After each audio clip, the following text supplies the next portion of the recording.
Mr. Marston, I've been hearing about your plans. Have you, Miss McFarland? Yes, from Lee Johnson, to settle here and build a life for yourself. I'm afraid those aren't my plans. See, I already have a life. Well, I had one, and I'm trying to reclaim it. Or maybe what you could say is I had two, and I'm trying to end one of them so the other can survive. You do so love to talk in riddles, Mr. Marston. Do you do that, I wonder, as a substitute for having anything interesting to say? Probably, Miss McFarland. Oh, call me Bonnie, you fool. Call me Bonnie. Miss McFarland, I'm married. I have a son. I had a daughter, but she died. Years before that, I rode in a gang. We robbed banks, trains, held people ransom. We killed people we didn't like. Bill Williamson was in that gang. Now, if I don't capture my former brother in arms, great harm will befall my family. Now, I don't suppose any of this is very interesting to you, but I hope it explains why I wasn't so eager to talk about it. No, I do understand. I had no idea. You poor man. Even in this new country, memories don't really fade. My father was an illiterate Scot born on the boat into New York. He never saw his homeland, but to hear him talk about it, you'd imagine he only ever ate haggis and wore a kilt. And he hated the English for what they had done to his great-grandparents that he'd never met. People don't forget. Nothing gets forgiven. That's true, especially when it comes to money. And you know, even now, after all his labors, my father's debts are still terrible. I worry every day about us losing the ranch. It would kill him. My father died when I was 8 years old. His eyes were, well, let's just say he was blinded in a bar fight south of Chicago. My mother died during childbirth. She was a prostitute, and he was her, well, I don't know what he was. So I was sent off to an orphanage and ran away and fell in with a gang. My word. What a difficult life you've lived. The leader of the gang taught me how to read, taught me how to see all that was good in the world. He was a great man in a way. But you killed people. Sure. And I've suffered for it. And that's the life I left, or tried to leave. Said too much, Bonnie. I'm an uneducated killer, sent here to do all I can do well. Kill a man in cold blood so that another man may do his part to cut crime in an area, and a rich man can be elected governor on the back of these promises. Civilization is a truly beautiful thing, Mr. Marston. Listen, can you help me? Well, I can try. What do you need, money? No, nothing so complicated. I need an extra hand to take out the herd to pasture. Sure. Point me in the right direction.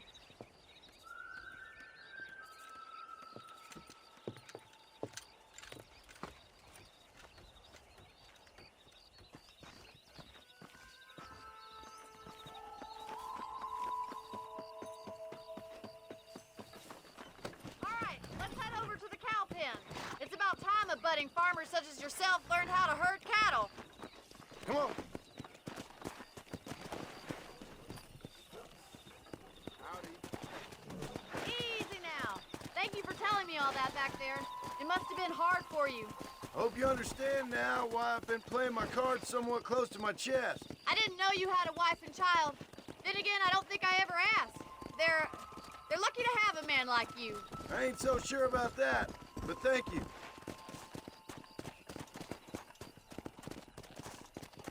Let's go. Good to see you, Mr. Carlin. Whoa.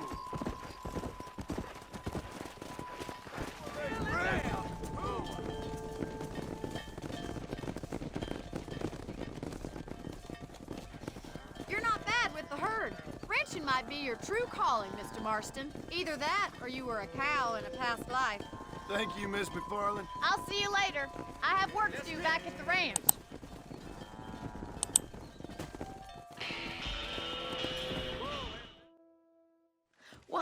Mr. Marston. How are you? Fine, thank you. How are you? I'm fine, thank you. Did you meet my father? John Marston, this is my father, Drew McFarland. Pleasure to meet you, Mr. Marston. Please.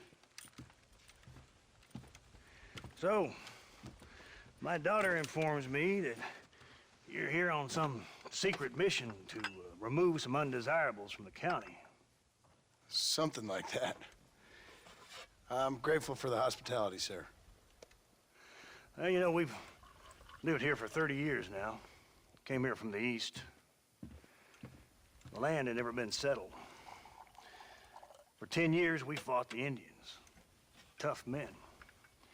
And we had outlaws, and we had drought, and we had smallpox, terrible winters, cholera. I buried more of my children than I raised. Sorry to hear that, sir. I've seen strong men wither and die under that unforgiving sun. That whole herds of cattle just take sick and die. But I've never once doubted my life here. No, sir. When I hear about this so-called federal government sending out agents to covertly murder and control people, then I start to worry. I mean, yeah, all right, Williamson is a menace, and men like him are the plague. But isn't a government agent a worse menace? And all that symbolizes, I mean. You may be right, sir. Well, you're a brave man. You're always gonna be welcome here. But you tell your friends out east that we don't want to live like that out here. That sneaking around and spying and secret missions. Right? It's preposterous. Trust me, sir. I agree with you. Good. Good. Well, we won't insult you any further. Come on, Bonnie, we got things to do. Mr. Marston, do you want to join us?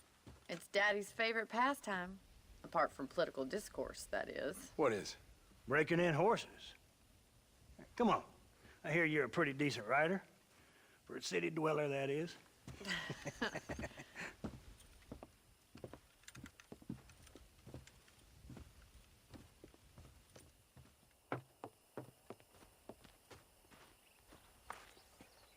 You're gonna need this, Mr. Marston.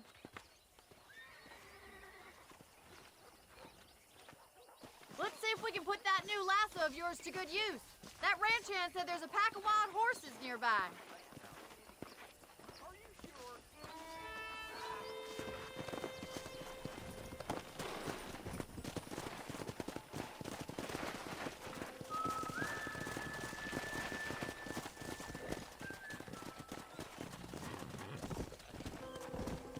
Come on! You sure have some interesting theories on what the government's doing, sir. They ain't theories, Mr. Marston. I saw the telegram Marshall got from Blackwater. It ain't exactly a state secret as it sent you. Well, is he wrong? I saw those men from the train. The government can go to hell if you ask me. Those sons of bitches would steal a coin off a dead man's eyes. Mr. Marston! He's right. Now, I don't know much about politics, Please, Paul, can we just enjoy but I the know ride? we're only as free as they say we are. Power's like a drink. The more you have, the more you want. There's few men who can handle it. There's certain things in this country a woman could do much better if you ask me. I ain't gonna argue with that, Miss McFarland. Who'd have thought you'd be such a natural in Weston Broncos? That was fun.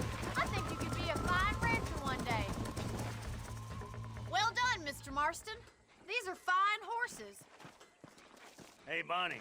Amos was saying some horses been spotted somewhere outside of Armadillo. Let's go, Mr. Marston.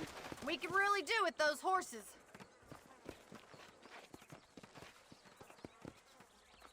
No rest for the wicked. Let's see if we can track down that other herd of horses. Go.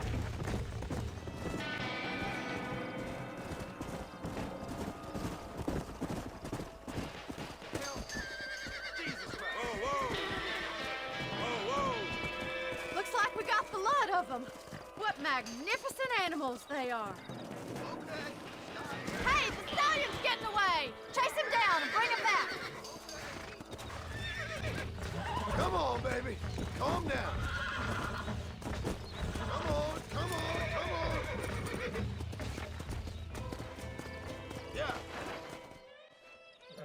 Thanks for your help today, Mr. Marston. We got some fine horses.